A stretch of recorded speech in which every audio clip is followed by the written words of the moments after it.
Synergy. Welcome to Synergy. Live with Synergy. Live with Synergy. This is your host, Andrea John Baptiste. Welcome to Synergy, where music, business, and culture synchronize.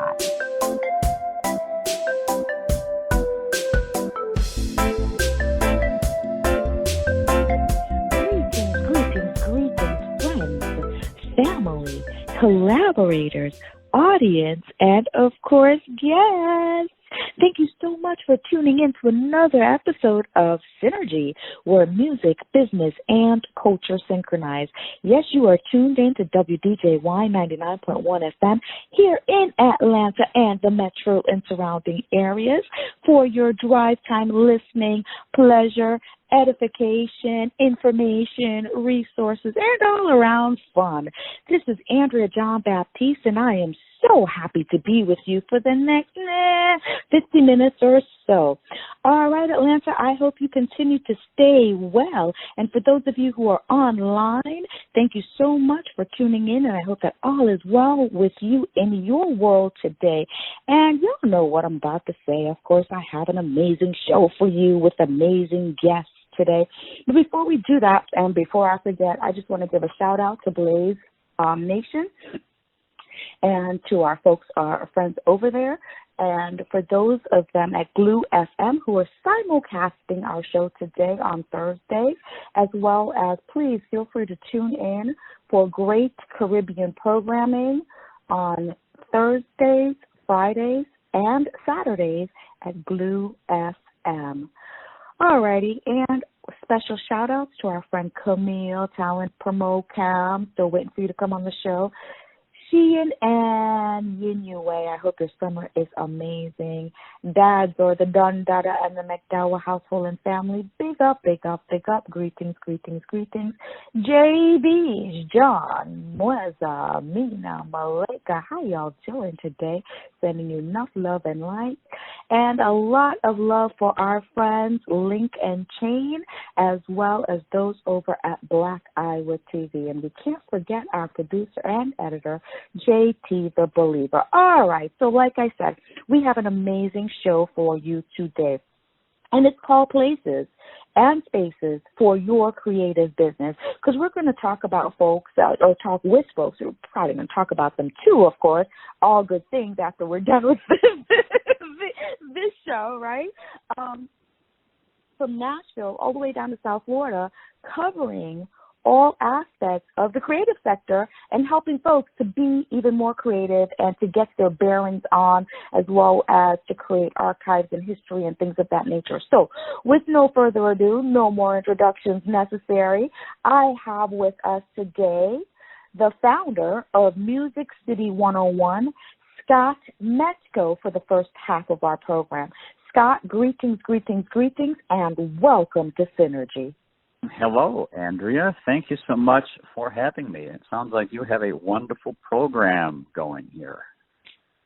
Thank you, thank you, thank you so much for being part of our show today. We really, really, really appreciate the time.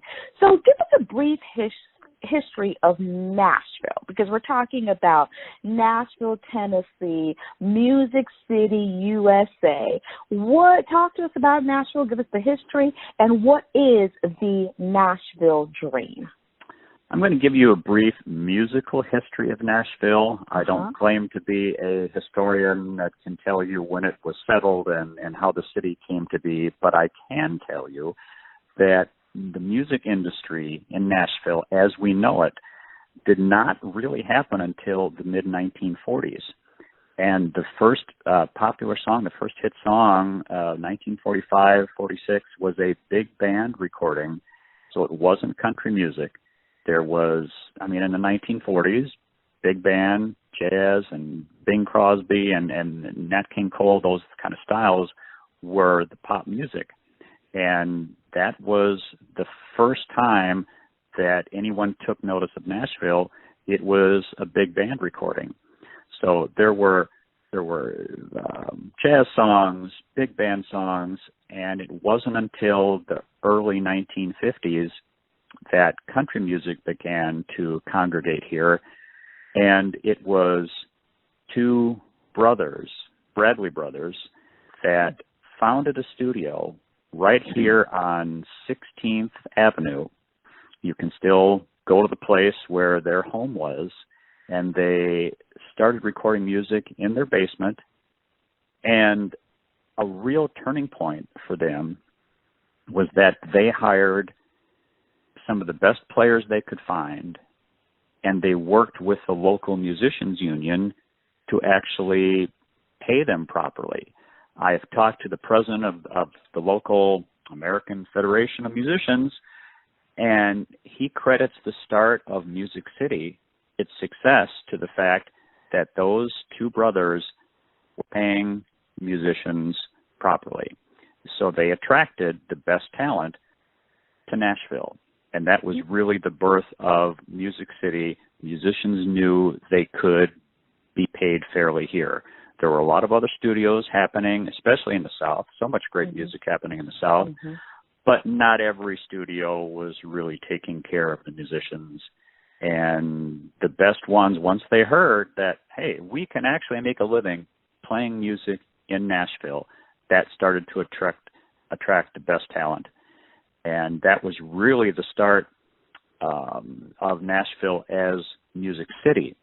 So as to your question about the Nashville Dream, as I've watched documentaries and read some things, it was a place, once it had that reputation of turning out quality music, then those people that felt that need to sing, they felt that need to write songs, they felt that need to take their musicianship to a higher level, this began to become a place where they would want to go. And I can only tell you from my personal experience as a drummer coming from the upper Midwest, born and raised in Wisconsin, spent a little time in New York City in my 20s, spent a lot of time in Minneapolis. It got to a point for me personally, I was playing great music. I was in cover bands, playing nice clubs, good crowds. I was playing weddings and society functions and playing in country clubs and playing in church, all good music. But for me personally, I just wasn't fulfilled. There had to be something more. I had to do something with original music.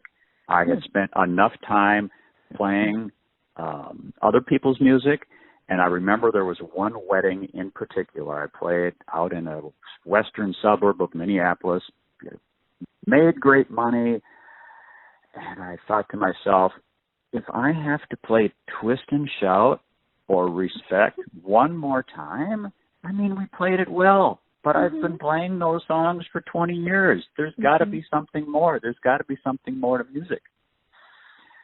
So I figured out a way to convince my lovely wife and our two kids and dog, cat, and guinea pig to get into a U-Haul, followed by the family van, drive 975 miles to Nashville, where I knew two people in 2004. And I remember driving down the hill where you can first see the skyline. And I just had this feeling of just such incredible excitement that finally I am at a music center where I can just pursue it. I guess I didn't know what it was at the time. But for me, that was the Nashville dream. I had to get some place where I could pursue music at a highest level, because for me, it had to come out. It had to come out of me. And when you hear musicians or songwriters that have to write songs or they have to play music, there is a feeling that if you have it inside of you, it has to come out. And if you don't let it out, you're not the happiest person. And you may be a regretful person. And And I just did not want that. I actually tried to walk away from music a couple of times. There were times where it was not always the easiest on my marriage or my family, and I just kept coming back to it. The music, I guess, kept bringing me back. And you've been called and chosen by music and the Nashville Dream. And, you know, that skyline, as you talked about, I'm sure it looks a lot different because last year while I was there was so much construction. Now, granted, that was my first time in Nashville. Visited Tennessee many, many, many times prior to, but actually made it to Music City then.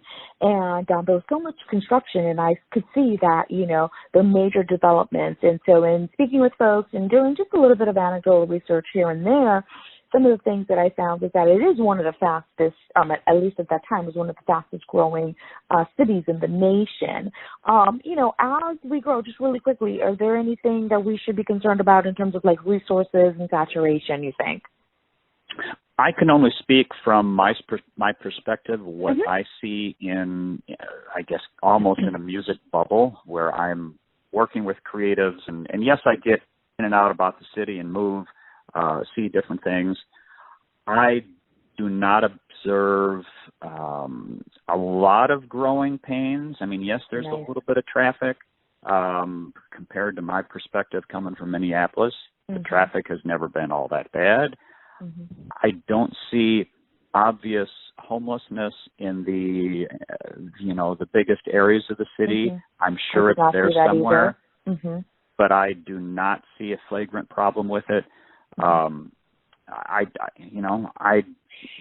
you know, Scott, I just want to say something because in speaking with a lot of musicians or partners of musicians, and I'll be really transparent through speaking with some of the folks working in the hotels, others that were actually as part of the conference, and some of the Uber and Lyft drivers. I mean, you know, just hearing from them, if they were musicians, this was just kind of a supplemental gig.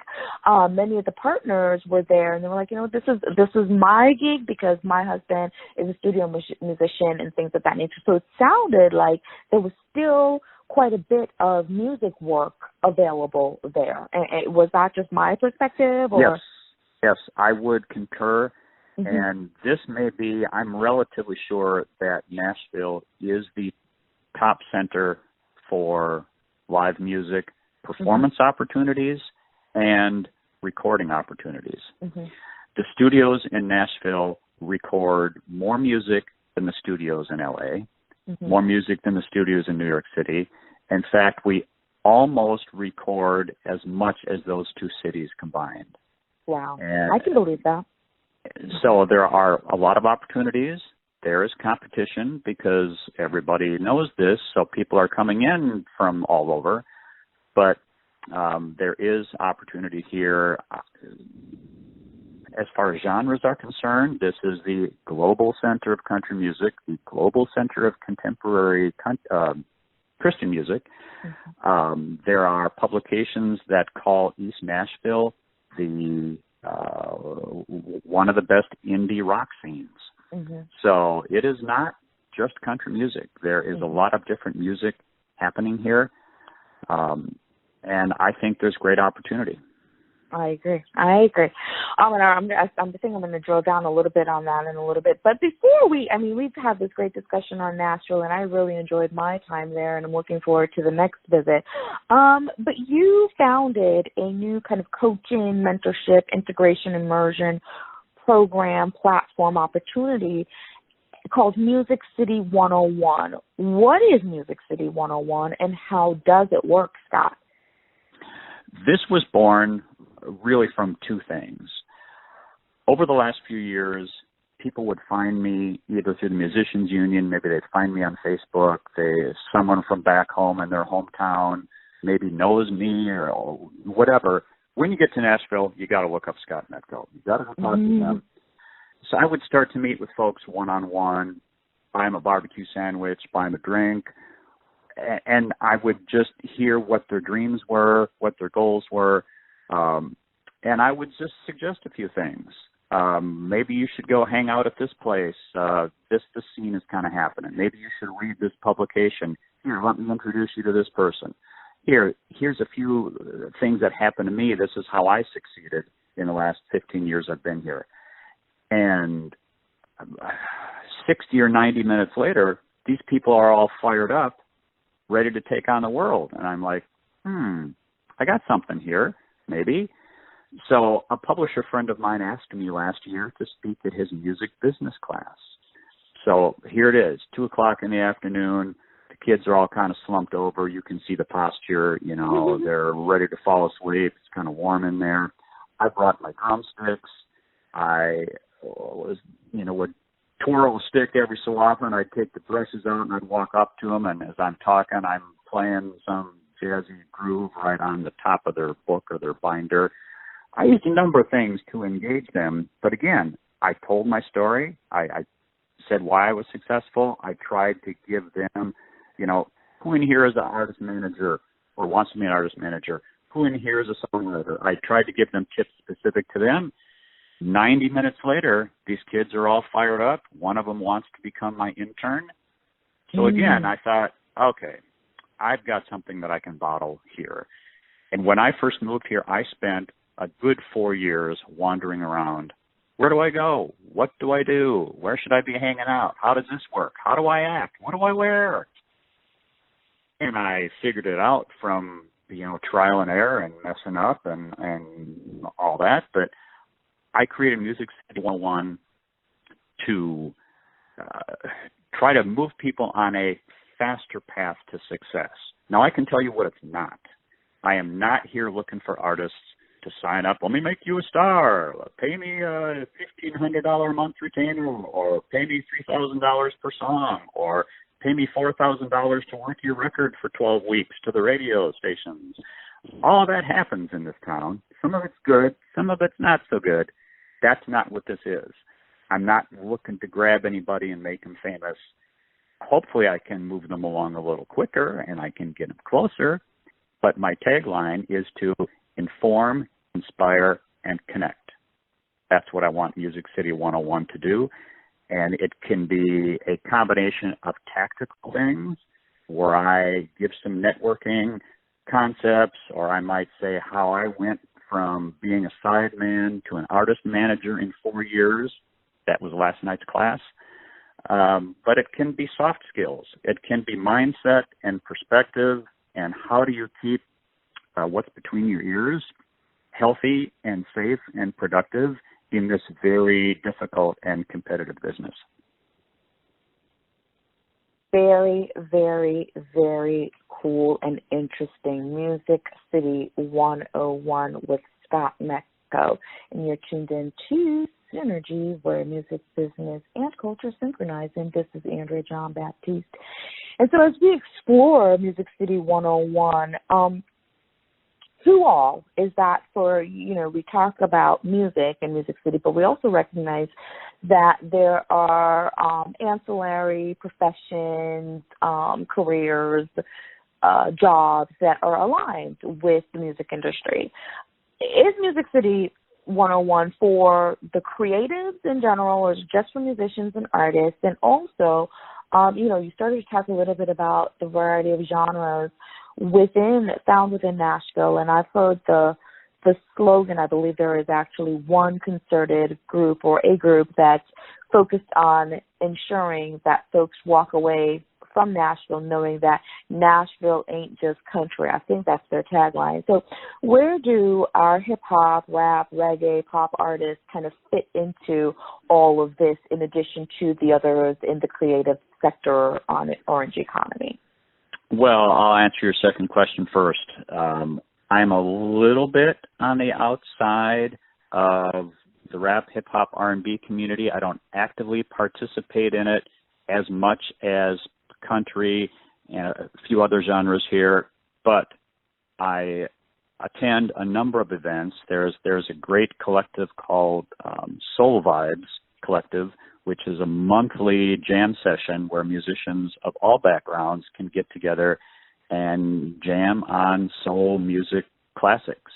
And you can meet a lot of folks, and I have met folks from other genres at events like that. There is a Motown Monday that happens at a club called the Five Spot. There are a number of places where musicians of all genres meet, and I try to frequent those areas. But I have seen panel discussions both live when we used to be able to do that, and now virtually, where there's people like Shannon Sanders, a 2-time Grammy Award-winning producer, very strong in the R&B hip-hop community. He has a radio station called The Ville that plays all R&B music. I believe there is a thriving scene for that here. And it's really, I mean, if you have to make music, if you've got something inside of you that has to come out of whatever genre, you have to produce it. And if you can be a little smart about it and have your heart in it and find some collaborators, there are ways to get that music noticed. If you want the world to hear it, you're going to figure out a way for the world to hear it. And I just want to say something here, Scott, really quickly. You just said that Nashville records probably more than, or not probably, but more than New York and LA combined. And so I guarantee you it's not just country music, right? You are correct. You are correct. And again, Shannon Sanders, I met him at a business breakfast, and he had an artist with him, Melody Shepard, that day that he was producing. There's great R&B, soul, hip-hop music. There's jazz music. I just discovered Candace Springs yesterday. Now, I'm late to the party because she's been on Blue Note Records since 2016. Fabulous, world-class jazz. Born and bred in Nashville. Grew up in rural Tennessee. Candace Springs. Y'all put that on your notepad. Check out this gal. There's a country music, and of course, country music is genres are kind of falling anyway, and there's so much combination of different styles, which is fine. There is a female country singer that she's in the category of country called Mickey Guyton. She has a song out right now called Black Like Me, and you all just have to hear it. It is a fantastic song. It's great that it's getting played on country radio, but it should be played on every radio station. There is just so much going on in this town. It is just so exciting. There is a place for everybody, I truly believe. Very, very, very, very cool. So, our time is winding down. This has been a great introduction to Music City 101 with Scott Metko, the founder. What's next for Music City 101, Scott, and how can folks stay connected with you and take advantage of these great services? Certainly. I'm getting ready to launch in Europe. I've had some interest from Italy and the Netherlands to Germany and Russia. The concept, we haven't really explained the concept. These are Zoom-based webinars that you can sign up for and participate in, live chat. There's a private Facebook group. Think about this as a music business class, a weekly music business class that has follow-up. I want to help people succeed, as I said. And as far as a European launch, which will be happening in July, that is basically live webinars at a time conducive to their time zone where they can log in and learn and participate as well, because there's thriving musical areas all around the world. And to answer your first question here a few minutes ago, this is really open to any creatives. This is designed for aspiring singers, artists, songwriters, musicians, music industry students, anyone that feels that creative tug and really wants to understand how Music City works, first and foremost. But once I'm getting into this, I realize everything we're talking about can apply to any creative center. Miami, New York City, London, any of these concepts you can take anywhere. So I'm really gearing it towards creatives. We have a European launch here. Looks like it will be about the second week of July, and more sessions stateside. The next session here, we're taking a little break around the 4th of July holiday, but July 20th is the next session for those folks in the Central Time Zone or anywhere close to that. That can be found on musiccity101.net. That topic for the next stateside session would be how I got my first artist gig. That's something that a lot of musicians are concerned about. How do I make that next step? How do I get out of just playing in the bars? How do I get up to that level where I'm playing with an original artist? So I'm going to detail my path, which will hopefully spark ideas that other people can use. So if we have time, I can tell people how they can sign up for that and sit in, listen to it for free. The first session is free if you'd like to extend that. Absolutely. Please go ahead and extend it to our synchronizers who can't be free, who doesn't like free. Let's do it. Exactly. Well, to sign up for that July 20th session, musiccity101.net. Click on to programs, click on to book your session, click on to June 20th, and in the notes or in the comments, I think folks can just write in the word synergy. And if they do, that's going to let me know they heard it here with you, Andrea, and that their first class will be free. Wow. Synchronizers, you heard that. Compliments of Scott Metko, Music City 101, and our new friend, right? Because, of course, synchronizers, free is always awesome. Put synergy in that coupon area and get in where you fit in, because this certainly sounds like information and resources that you need to have. Today we are talking with Scott Metko of Music City 101 as we head to our first break in our show called Places, Spaces for Your Creative Business. Scott, thank you so much for joining us today on Synergy. Andrea, thank you for having me. I look forward to getting to know, working with many of your listeners. Have a great rest of the day, while the rest of you stick and stay for our next guest on Places and Spaces for Your Creative Business. If you enjoy the great music business information you get here on Synergy, then check out Music Biz Live. You'll hear from high-level executives from companies like Facebook, Spotify, Twitch, Universal Music, M-Theory, and Songtrust as they discuss the most pressing issues the industry is facing right now. Be sure to join Music Biz Live each week, Wednesdays at 4 p.m. Eastern. Find out more at musicbizlive.org. You're listening to Synergy Radio on WDJY 99.1 FM, where music, business, and culture synchronize. Welcome back, synchronizers, and I am so excited to bring you the second part of today's episode because, just a lot of good information, resources that for those of you particularly industry can utilize. And so those of you that are tuned in, please share the information because this is vital and critical to success. And it sounds like fun, right? But we're going to talk a little bit more this afternoon, a little bit more localized. We were just left Nashville and now we are heading to South Florida where I work, live, and play, even though you're tuned in to me here in Atlanta. But telecommunications is where it is at.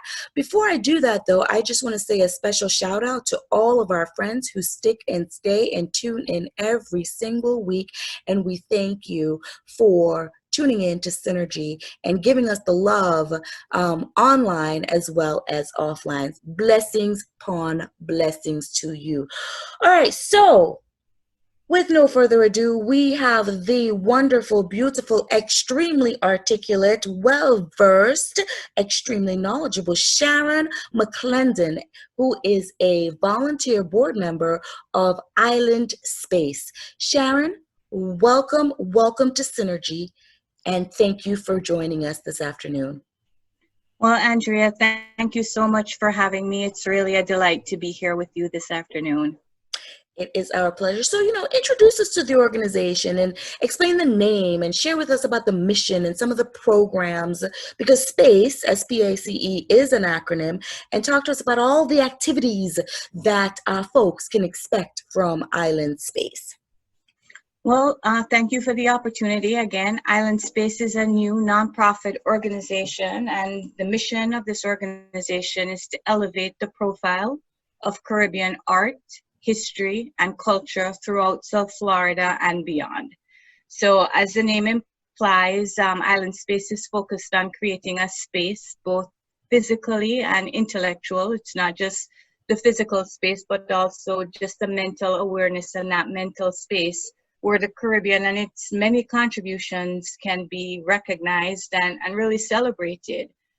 This is just a phenomenal organization and a phenomenal concept. We have several projects that we're working on concurrently, including a virtual exhibition, reggae documentary, and our most ambitious project, the one that we're all so incredibly excited about, is the creation of an American museum called the Island Archives, which is a space to exhibit some of our Caribbean artifacts, iconic paraphernalia, cultural relics, and just all of the things that make the Caribbean so unique and so amazing and unusual.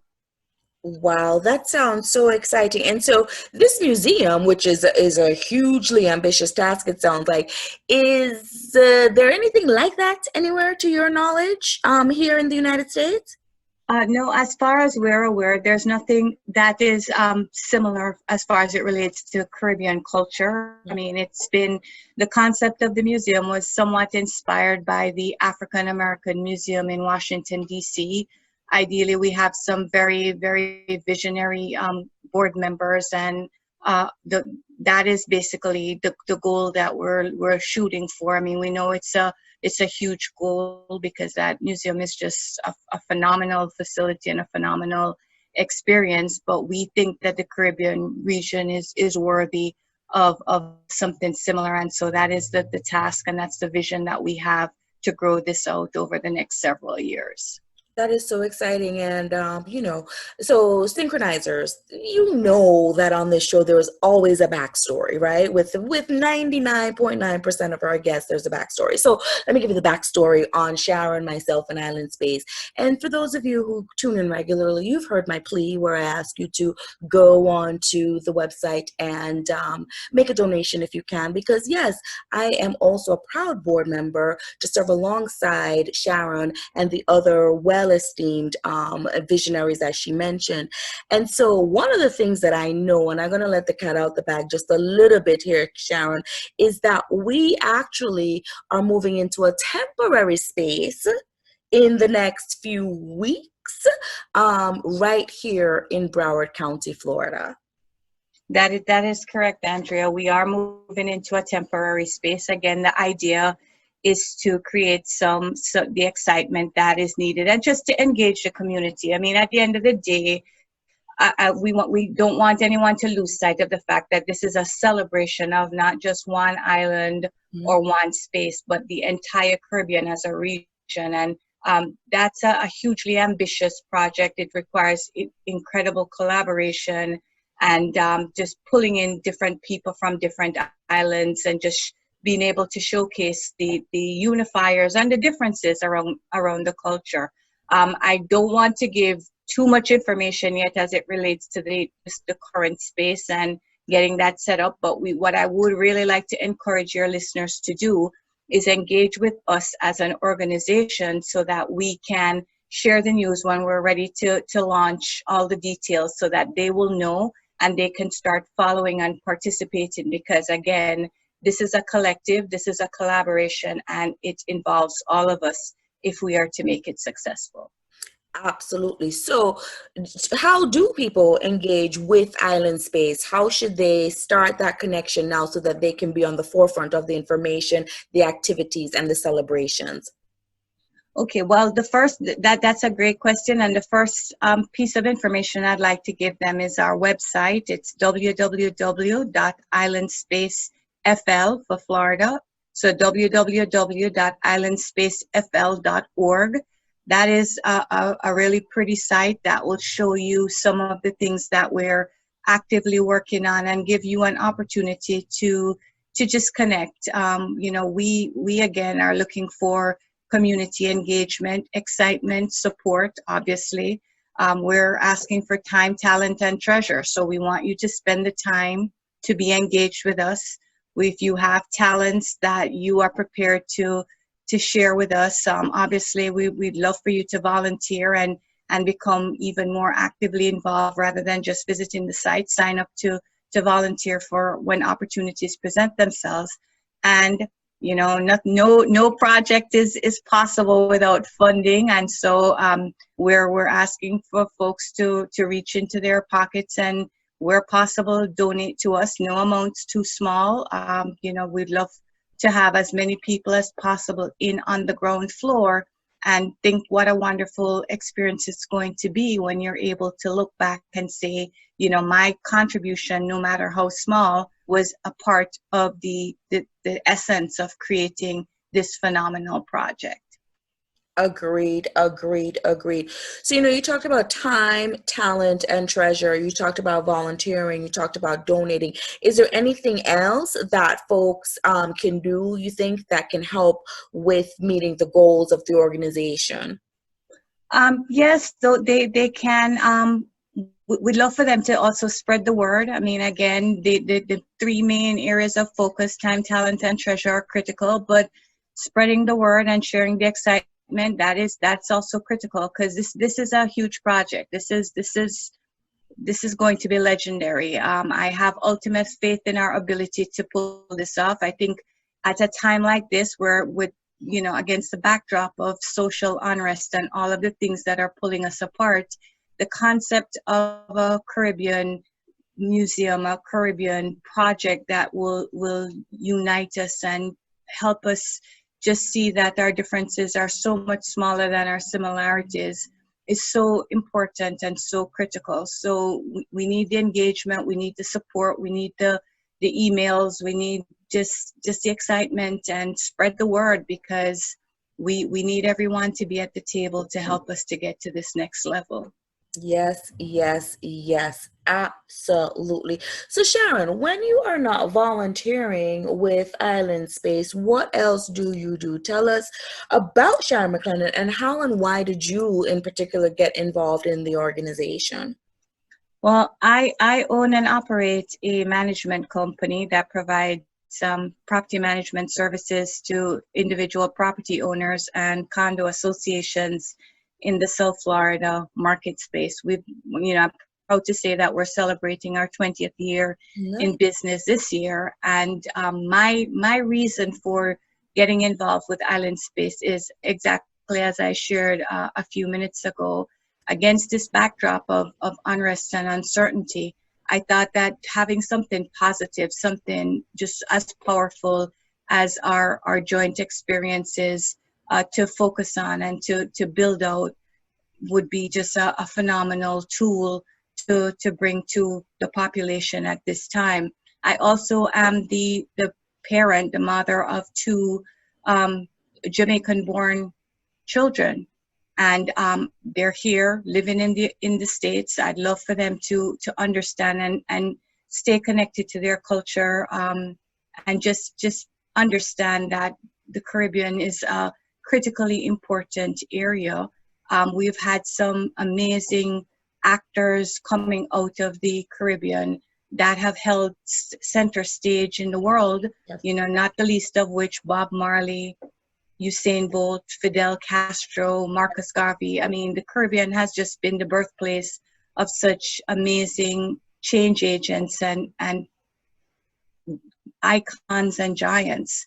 And so it spoke to my heart to be able to be a part of something that could celebrate that energy and that charisma, if for want of a better word, at a time like this, because we really need that. Yes, yes, yes. As you're speaking, I have goosebumps because I feel it. I feel the passion in your voice. And by the way, congratulations on 20 years in business. Salute, salute, salute, salute to Thank you. you. A big synergy salute because as you know, synchronizers, of course, businesses can be very difficult, and making it 20 years is a huge, huge deal. So congratulations to you. But yeah, similarly, why I joined the board as well, in the fact that there's always, for me, an opportunity or a need to have something that I can say that I'm volunteering in and that I'm giving back to the community, and understanding that this, as you said, brings us all together, the entire Caribbean, and emphasizes the impact that we've had globally. I couldn't pass it up. Neither could I. I agree with you 100%. Neither could I. Our unity is our strength, and we have to make sure we stay focused on that and not forget it. And I feel like, sometimes folks say to me, well, if we are not from the Caribbean, why would we be interested? And Yes. I think it's even as important for people who are not from the Caribbean to be engaged in a project like this and in an organization like this. Because for me, what I have found is when you can celebrate a people's victories and understand their challenges and their triumphs, it makes it so much easier for you to understand them and to live, work, and play, quite frankly, in peace and harmony, because you understand them culturally. And so much of what we do comes out of our culture, that being able to share that with others, particularly those from a different part of the world or a part of the country, is critical. So come one, come all. This is a great opportunity, not to mention we have great food, wonderful music, lots of fun. So have a great time and uplift yourself and uplift the Caribbean community. So I hope we'll be able to get your audience to engage with us, because this is indeed a worthy endeavor. Absolutely. Call to action, synchronizers. Get involved with Island Space today. You heard it from Sharon. You've heard it from me. What you waiting for? Hit up that website. Ping, ping, ping, ping, ping. That's what we want to hear. And we want to hear it for, your time, your tasks, your talents, your volunteerism, your questions, if you have artifacts and things that you want to. So far, a museum is a huge thing, and we are looking for artifacts from all over the Caribbean. This is not just a Jamaican thing. It is not just a Belizean thing. It is all of us. It is the French-speaking Caribbean, the Spanish-speaking Caribbean, the English-speaking Caribbean coming together in this space to celebrate all of those islands. Sharon, repeat again for folks so that they can go light up the website and light up all the social media, how they can connect with Island Space. So our website is www.islandspacefl.org. That's ISLANDSPACEFL.org. And of course, we're also on Facebook and Instagram. So please reach out. The website's beautiful. I strongly encourage folks to go and check it out and just kind of get a sense of what it is that we're about and the wonderful vision we have for celebrating the community and the Caribbean connection. Absolutely.